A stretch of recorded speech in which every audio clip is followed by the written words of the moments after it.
Hello, everybody. This is Richard Carafel from Agility, and welcome to PR Profiles. It's a video series and podcast where we chat with experts in the PR and communications industry because we think PR is the most formidable, dynamic, and rewarding field there is.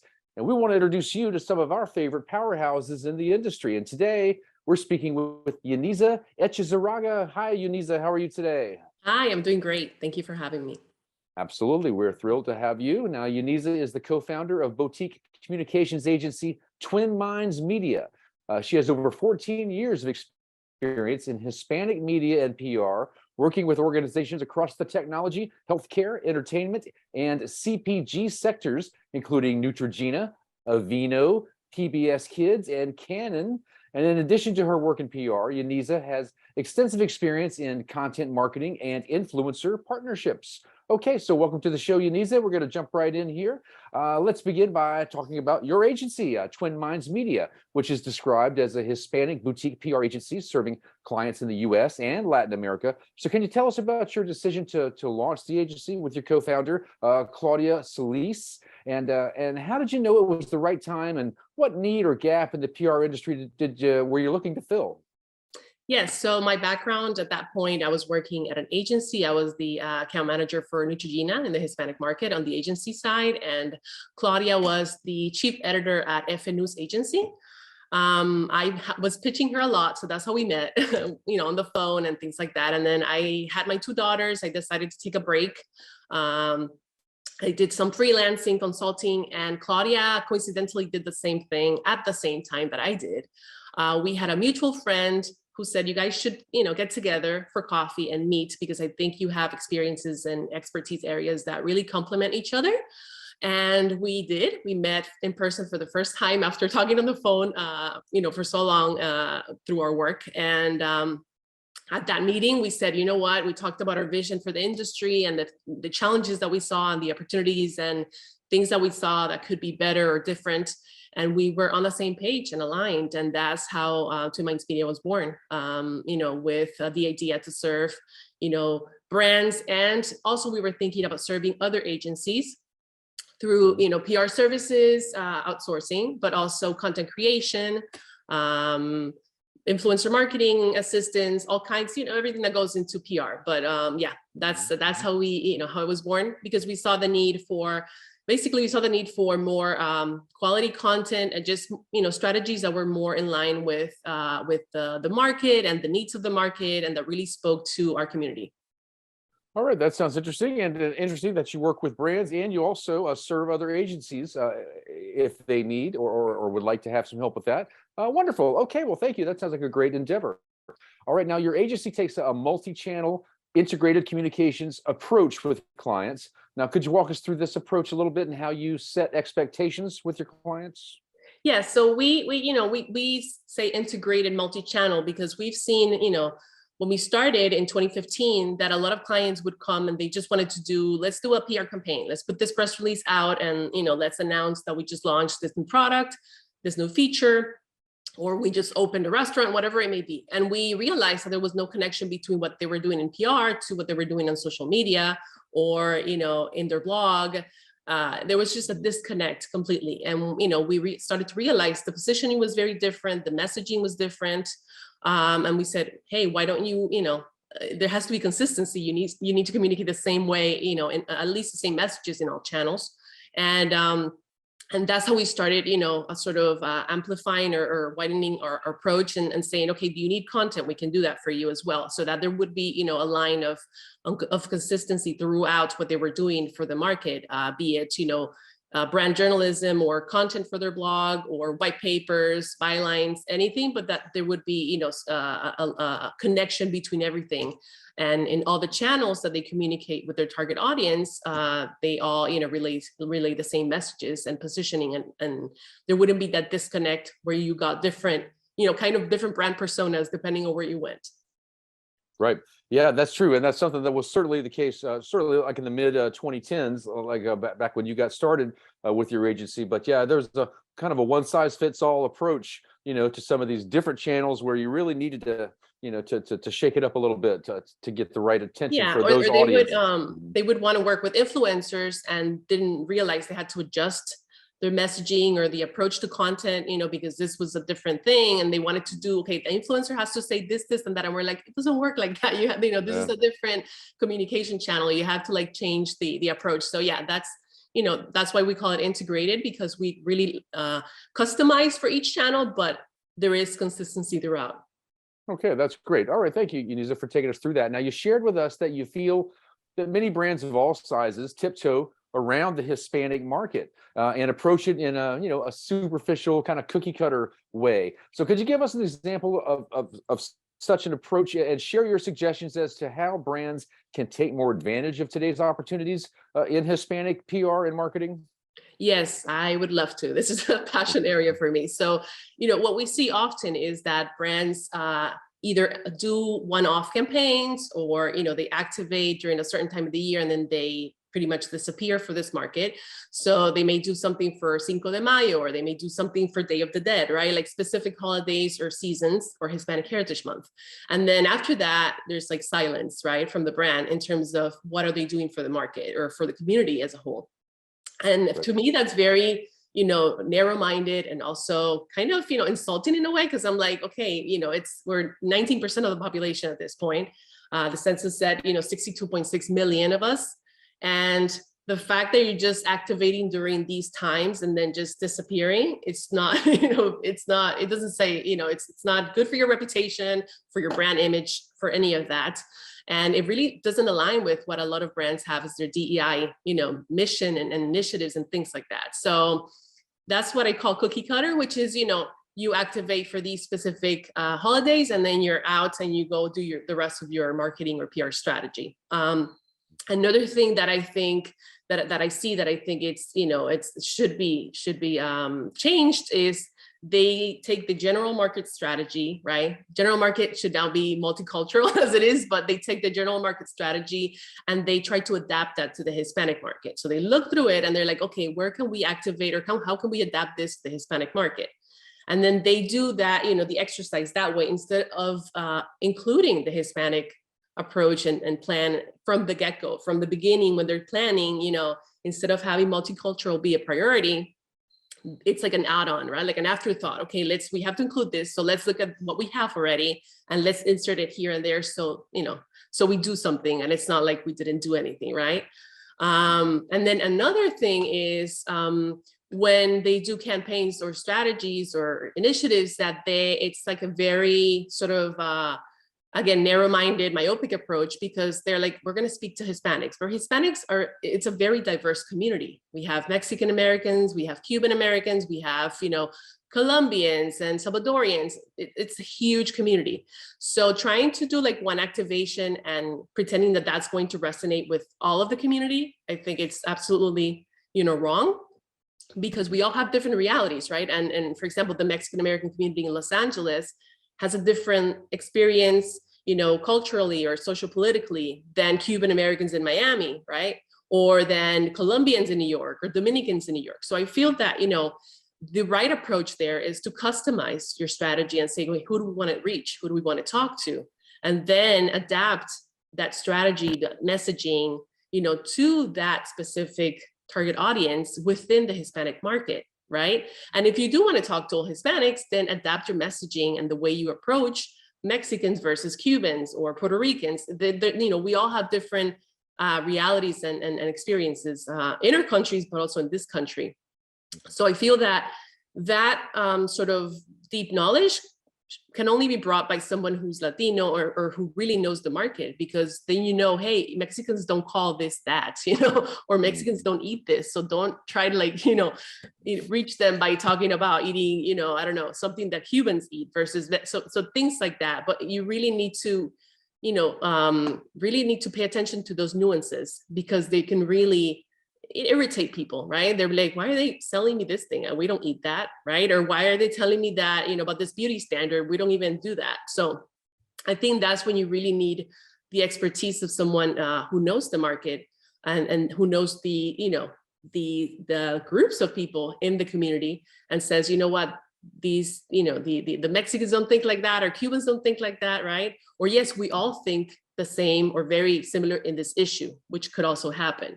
So I feel that, those are challenges that we're experiencing when it comes to when brands, approach Hispanic PR. And the way to solve that is, to really have someone who knows the market, provide information, their expertise, but also to be very authentic in the approach. And if you do have, these DEI, priorities, to make sure that your communication aligns with that, because people, see that you're saying publicly that you want more diversity and inclusion, right? And then when you're doing your PR, it does not reflect that at all. So I feel that there has to be more alignment there, and more consistency, and more, investment in the market that truly reflects what, we're saying when it comes to DEI and to prioritizing, the market in general. Oh, you made a lot of great points there. Thank you. I tried to put a lot of stuff in there. Well, you certainly hit the authenticity point on, hit that nail on the head, because, those cookie cutter campaigns, as you described them, that activate during the holidays and so forth,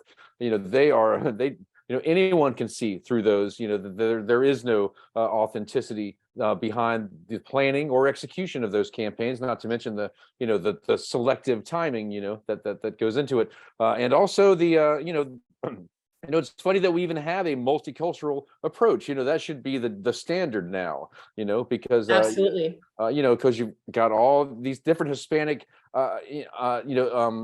cultures, involved that are in the U.S., but you've also got, plenty of Asian cultures. Yes, absolutely. I mean, yes. There's so many that multicultural, it's almost a meaningless word now. I mean, it's obviously not a meaningless word, but but it should be the standard. Yeah, it should absolutely be the standard. When you sit at the table to plan, that should be your approach, not, oh, we're going to do this, but then adapt certain things to these markets, like it shouldn't be like that. I believe 50-something% of the younger population is multicultural. So we already, the trend is that way already. I think that's the latest percentage I saw. So yeah, certainly at least half of the population, of the younger demographic.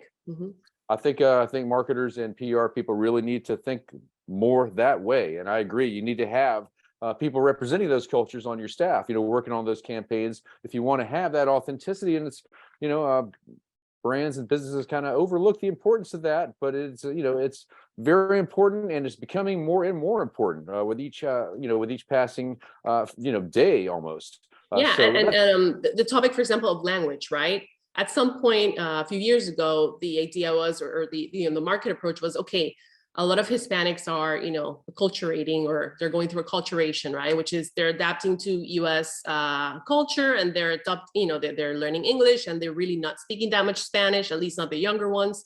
Well, now the census just proved that Spanish is the second most common language in the US, excuse me. So it's like, okay, never mind. We got to incorporate Spanish again, because it is being, consumed, and it is being, it's a language that's being spoken every day. And it's growing. Yeah. So it's like, there's also the layers to that, right? When we approach the market, we were talking about different generations within the market and how they approach, culture and their, their Hispanic identity. We're talking about language adoption. A lot of younger, Hispanic Americans are now trying to learn Spanish, or trying to, if they had a cultured to the American way, now they're trying to really capture again and bring back that, pride of I'm Latino, and this is, so there is a lot of, of things that are happening within the market that I think, they have to be taken into account. Something as simple as accent. When you're doing, a commercial or an activation, or Latinos can tell by the accent where the person's from, right? So if you're trying to target, again, Puerto Ricans or Dominicans in New York, they can tell if the person's speaking to them, whether that is, an ad or whatever, any other kind of activation, if they are Puerto Rican like them or Dominican like them, right? So just things like that are very, seem very minor, but they are crucial to truly authentically connecting to each community. Right. Indeed. And that should be top of mind for brands these days. There's really no excuse for it not to be. So thank you for sharing all that, Yaneiza. That's great. Now, you wrote on a recent blog post on your site, or there was a recent post, where you talked about the Hispanic families, they are very common in the U.S. and they hold about a $1.5 trillion purchasing power. And that, if that doesn't wake brands up, what would? And that, they're also, Hispanics are very brand loyal and they place a premium on word of mouth. And plus Latina influencers have the ability to impact buying decisions as they are heavily clustered in industries that place a premium on trust and authenticity, as we talked about. So can you share with us just your approach for tapping into this powerful population, via influencer marketing, and how other agencies and brands can also include that? Yes. So, I mean, Latinos over index in social media. So we are very, active on there.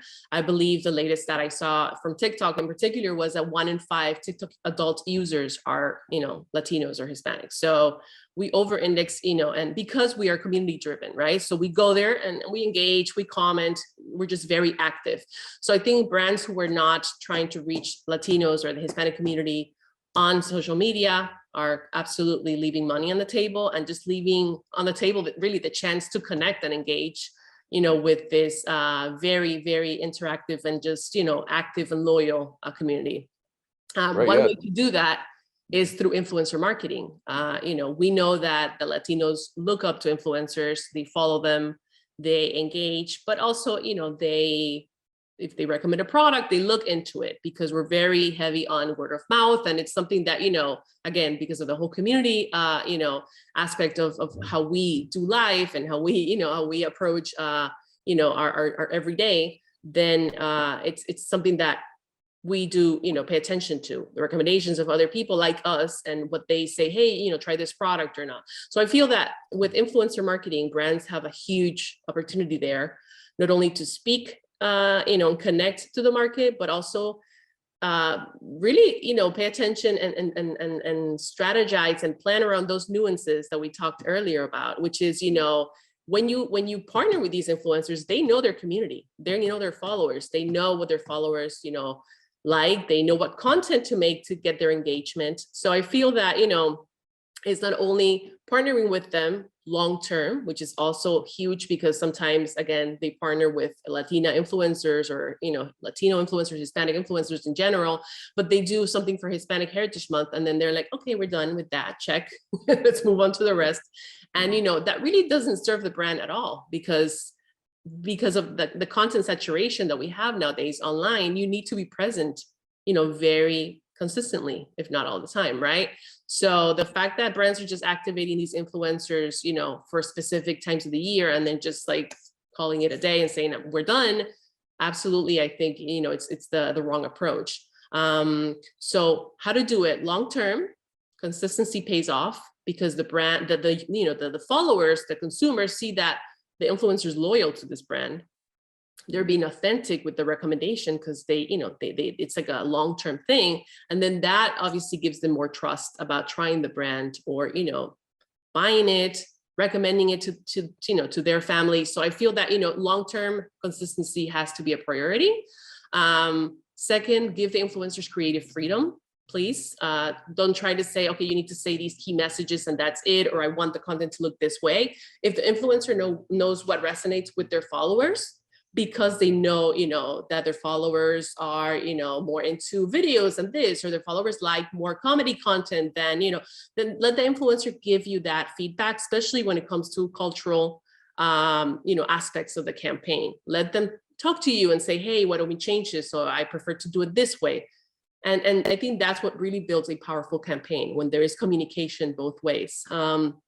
Consistency, creative freedom, and then obviously look at, the platform where your audience is. Don't try to do everything. If your audience is more on TikTok, go there, where we know that, Latinos are over indexing. If you're there on Instagram, go there, but there's pretty much Latino influencers everywhere these days. On Twitch, Spanish is now like, or Spanish language is now one of the, most common languages spoken on Twitch right now. They were, I was reading the other day that Hispanics are like growing like crazy, the community inside Twitch, for example. So that's more gaming, but it also includes other things. But look where your target audience is spending time, and go there and partner with these people that know their community better than anybody else, and they know how to create engagement, right? And then the last point I want to make here is that sometimes we think of Latina influencers or Hispanic influencers general as, okay, they are going to reach the Latino market, so let's just use them for that.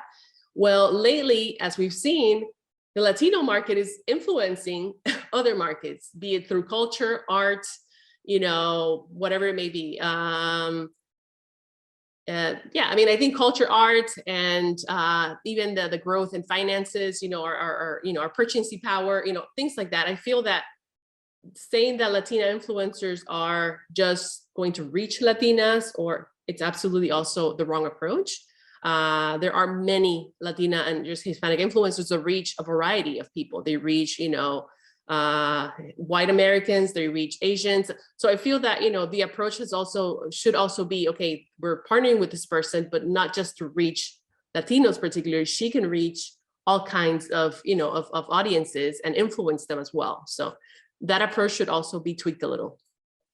I agree with everything you said there. And I agree certainly that Latino and Latina influencers can, certainly reach beyond that audience with influence. Not only are these brands who fail to execute, they're not only leaving all this money on the table, as we said, a $1.5 trillion purchasing power, but they're also leaving a big hole in their authenticity when it comes to demonstrating their DEI, efforts and everything you mentioned there. So that's fantastic. That is great advice. Thank you, Yaneiza. All right, now let me just ask you this. Now, what advice would you give to students or people that are just starting out in PR with this approach in mind? Okay, so I have several things that I want to share. This is the passion area for me as well.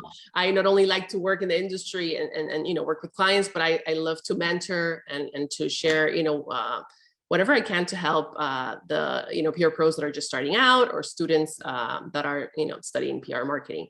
So I would say advice for them would be open to learning. Because as we know, this industry moves, very fast. It's, something that's changing every day. And now with AI, it's going to change faster. So be open to learning and try to learn something new about the industry, not every week, every month. I don't know, read articles, read, blogs about that cover PR marketing and really, learn what's there, what's new, the trends, what's coming, things like that. And that's how you really are going to be able to serve your clients better.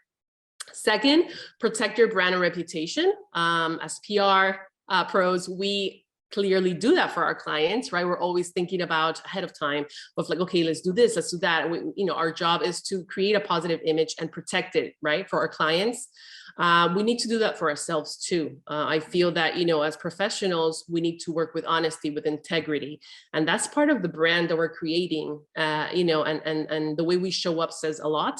So please protect your own reputation and your own brand as a professional, your personal brand, because that is what's going to open doors for you and really, make the networking 10 times more powerful if you have a very strong and respected brand. The other thing would be show up to do your best work, no matter how big or small the project is. Sometimes, when we're starting out, we get smaller campaigns, or we do consulting work, or whatever it may be, or we're working for a client that's not very well known. Well, I think that's where you need to really shine and say, you know what, I showed up, gave 110%, no matter the size of the project. And again, this goes back to building your brand and showing people that you show up to do your best, no matter what, right? Every single time. And last but not least would be prioritize your mental health. That's huge for us here at Twin Minds Media.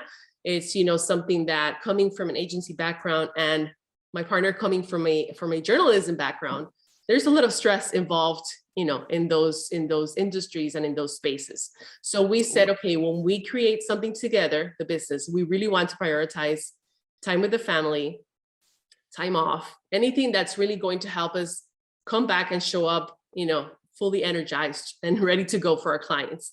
So we truly prioritize mental health here. And we tell our team members, hey, if you need to take a day off, let us know in advance. As long as the work gets done, we really believe that there should be more balance. It's not going to be perfect, but more balance between personal and work.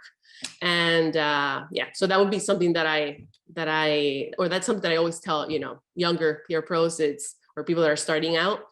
you need to prioritize that, because it's very easy to get sort of wrapped up in the whole excitement of PR and campaigns. And then you realize that you have not, taken time off in 6 months.